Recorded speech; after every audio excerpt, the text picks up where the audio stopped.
Untamed TV. Untamed. Untamed.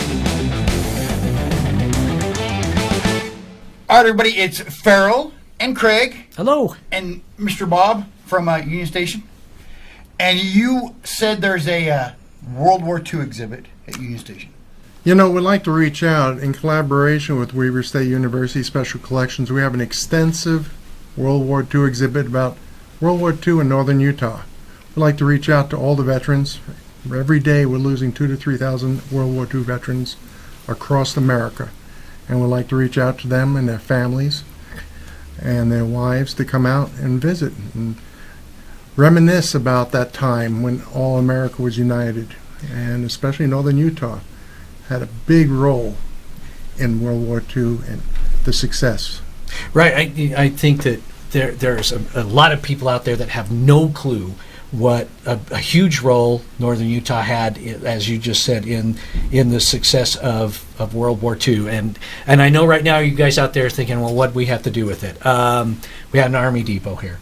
We had an Air Force depot here. We had an Air Force base here. Mm-hmm. John Browning was from Ogden, and John Browning's products played a huge role. And continue to play a role in our military. Yes, no, it's true.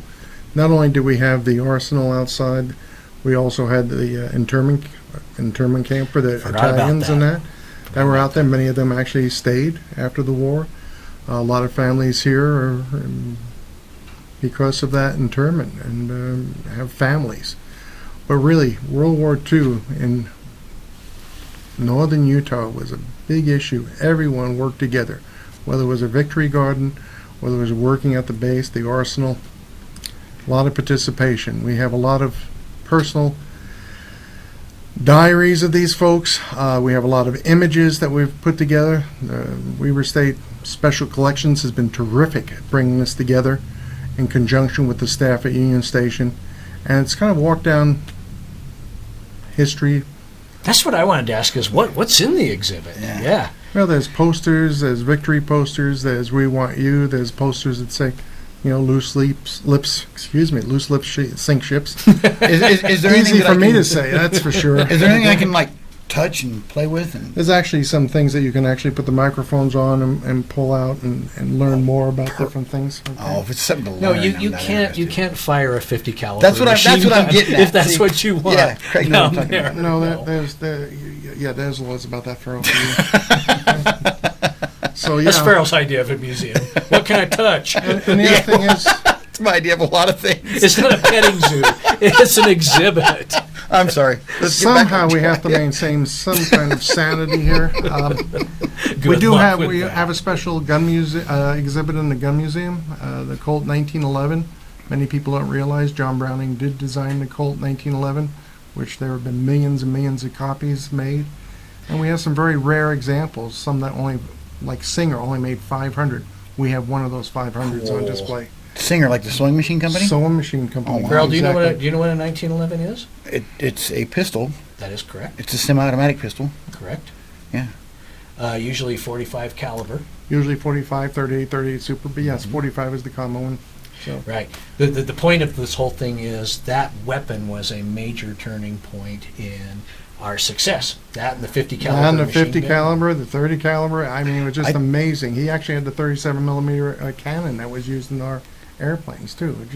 He developed that before there was a plane that could actually carry it. So it's currently it's going right through. Right it's now. It's on right now. It's free to the public. It's upstairs. There's an elevator for those folks of you who need assistance, and it's free. How do you do it for free? I mean, who pays for all of this? Well, there was grants and that was able to assemble this, and that was part of the in-kind, was allowing the public to come free. But of course, there is a donation box down at the Union Station, which you appreciate. Yes, and if you'd like to go through the other museums, it's only $5 for adults, so come on down. It's love to see you, okay? And thank you to all the veterans of all the wars who are still with us and who have left. especially World War II. Like you say, I mean, the youngest World War II veterans are in their early 90s. Yeah, late 80s, early 90s. And I've always said this about World War II veterans. Those were a different breed of people. Those people were tough as nails back then. Thank goodness World War II isn't fought now because we would lose.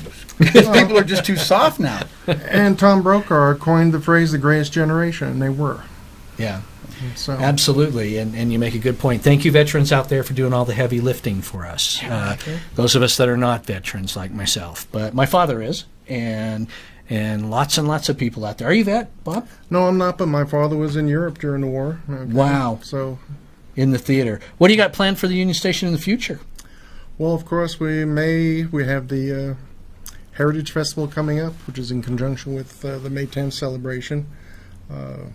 This year will be the 149th anniversary of the Rails meeting at Promontory Summit. Woo. Next year in 2019 is going to be a big event. It'll be the 150th anniversary, and the state is going to be really whooping it up. There's more details to come, but we Yeah. know that at least 2 large steam trains will be coming to Ogden. Okay. One of Farrell's, one of his ancestors was at the pounding of the Golding Spike. You know why? Because I've seen that picture, and there's one guy at the very top with a bottle. You know which one I'm talking about? And he's like, yeah. and I'm like, Actually, I think it was Farrell's 2 of his family grandfather. members because there were two bottles being held. Okay, so anyway.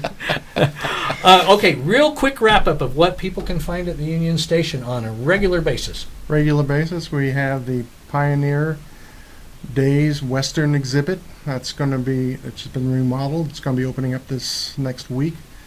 We have the Browning firearms we discussed about. We have the car museum with 11 choice cars, all going between 1901 and 1940. There's some really cool cars in that exhibit. I mean, they're beautiful. Please come on. The Railroad Museum is there. We have the outside exhibit.